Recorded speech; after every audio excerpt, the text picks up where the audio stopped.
नमस्कार। छत्तीसगढ़ को लेकर सबसे बड़ा सर्वे सामने आ चुका है। सर्वे के आंकड़े बेहद ही चौंकाने वाले सामने आ रहे हैं। छत्तीसगढ़ को लेकर जो आंकड़े हैं वो काफी चौंकाने वाले हैं और जिस कार का माहौल अब छत्तीसगढ़ में देखने को मिल रहा है। बीजेपी ने अपनी पहली लिस्ट यहां उम्मीदवारों की जारी कर दी है। तो छत्तीसगढ़ को लेकर 90 सीटों का सी वोटर का सबसे बड़ा सर्वे। इस हिसाब से छत्तीसगढ़ में किसकी सरकार बन सकती है। 2018 में बीजेपी 16 सीट तो कांग्रेस ने 65 सीटें हासिल की थी और अन्य के पक्ष में 9 सीटें रही थी।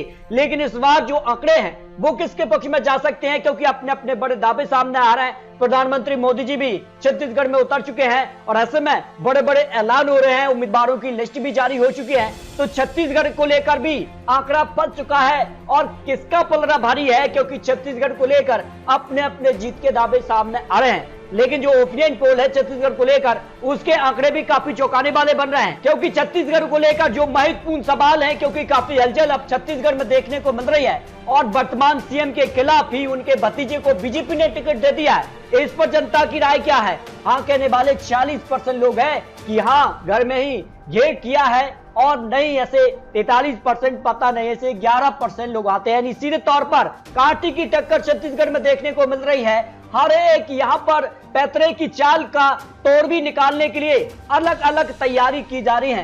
तो पीएम की पसंद छत्तीसगढ़ में कौन दिखाई दे रहा है?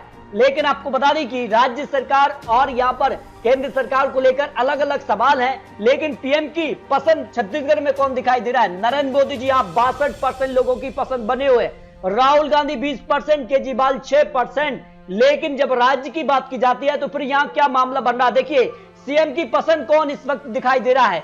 भूपेश बघेल यहाँ 49% लोगों की पसंद बने हुए हैं, यानी सीएम की पसंद में भूपेश बघेल आगे दिखाई दे रहे हैं। रमन सिंह यहाँ 24% लोगों की पसंद है। यहाँ पर टीएस सिंहदेव भी 13%। अन्य यहाँ चेहरा मुख्यमंत्री के तौर पर यहाँ की जनता देखना चाहेगी, इस पर 14% लोग मान रहे हैं। जो सबसे ताजा सी वोटर का सर्वे सामने निकल कर आ रहा है, छत्तीसगढ़ की 90 सीटों पर महत्वपूर्ण आंकड़े सामने आ रहे हैं। राज्य सरकार के कामकाज से कितना संतुष्ट लोग नजर आ रहे हैं? बहुत संतुष्ट 42%, कम संतुष्ट का आंकड़ा 34% आ जाता है। इसके अलावा अगर बात की जाए तो सबसे बड़ा मुद्दा इस समय क्या दिखाई दे रहा है? देखिए बेरोजगारी 30% लोगों का एक बड़ा मुद्दा बना हुआ है, महंगाई भी 26% और कमाई 10% लोग यहाँ पर एक बड़े मुद्दे के तौर पर देख रहे हैं। लेकिन बात की जाए तो किस रीजन में किसे बढ़त और अंत में 90 सीटों का फाइनल ओपिनियन पोल छत्तीसगढ़ को लेकर क्या आंकड़ा बन सकता है, जो सी वोटर ने हाल ही का सबसे लेटेस्ट सर्वे जारी किया है। देखिए उत्तर छत्तीसगढ़ में 5 जिले आते हैं और 14 विधानसभा सीटें आती हैं। 2018 में सभी 14 सीटों पर कांग्रेस ने जीत हासिल की थी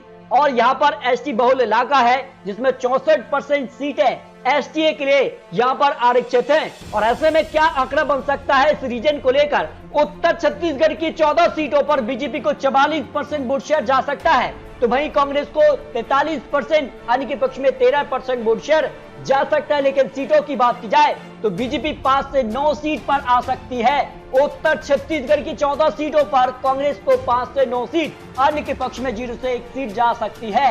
यानी सीधे तौर पर बिल्कुल कांटे की टक्कर दिखाई दे रही है और छत्तीसगढ़ का आंकड़ा अब छत्तीसगढ़ में देखने को मिल रहा है। यानी सीधे तौर पर काफी कुछ हलचल दिखाई दे रही है। लेकिन बात की जाए तो दक्षिण छत्तीसगढ़ की, जिसमें 7 जिले 12 सीटें आ जाती हैं, और यहाँ का अगर ओपिनियन पोल की बात की जाए तो फिर क्या आंकड़ा बनता है? लेकिन 2018 में इन 12 सीटों में से बीजेपी ने 1 सीट हासिल की थी, भाई कांग्रेस ने 11 सीटों पर जीत हासिल की थी, अन्य के पक्ष में 0 सीट रही थी। इस हिसाब से अगर बात की जाए तो 2013 में इस रीजन में कांग्रेस ने 12 सीटों में से 8 सीटों पर जीत हासिल की थी। इस हिसाब से दक्षिण छत्तीसगढ़ की 12 सीटों पर बीजेपी को 37% वोट शेयर जा सकता है, वही कांग्रेस को यहाँ 48% वोट शेयर और अन्य के पक्ष में 15% वोट शेयर जा सकता है। जब इस वोट शेयर को सीटों में कन्वर्ट किया जाए तो फिर देखिए आंकड़ा किसके पक्ष में जा रहा है। यहाँ पर बीजेपी को 2 से 6 सीट, भाई कांग्रेस को 6 से 10 सीट और अन्य के पक्ष में 0 से 1 सीट जा रही है। यानी दक्षिण छत्तीसगढ़ की 12 सीटों में कांग्रेस को यहाँ पर बढ़त है, लेकिन बीजेपी यहाँ पर जो है 206 सीटें हासिल कर सकती है। लेकिन अगर बात की जाए सबसे बड़ा रीजन मध्य छत्तीसगढ़ के लिए, जिसमें 16 जिले और 64 सीटें आ जाती हैं। राज्य सरकार के सबसे ज्यादा मंत्री भी इसी रीजन से आ जाते हैं और यहाँ का क्या आंकड़ा बन सकता है? देखिए मध्य छत्तीसगढ़ की यहाँ 64 सीटों में से बीजेपी को 41% वोट शेयर जा रहा है, भाई कांग्रेस को 40%, अन्य के पक्ष में 13% वोट शेयर जा सकता है। और इस लिहाज से अगर आंकड़ों को सीटों में कन्वर्ट किया जाए तो फिर देखिए 64 सीटों में से बीजेपी को 25 से 29 सीटें जा सकती हैं, भाई कांग्रेस को यहां 34 से 38 सीट और अन्य के पक्ष में 0 से 2 सीट जा सकती है।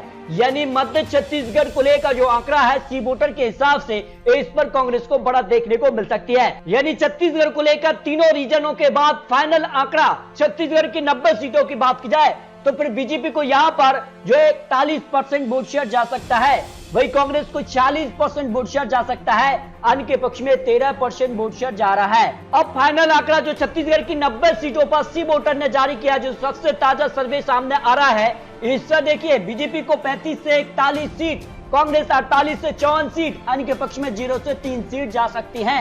इस लिहाज से अगर बात की जाए तो सी वोटर का जो सर्वे है उस हिसाब से छत्तीसगढ़ में फिर कांग्रेस सरकार आ सकती है, जो अनुमान सी वोटर ने लगाया है।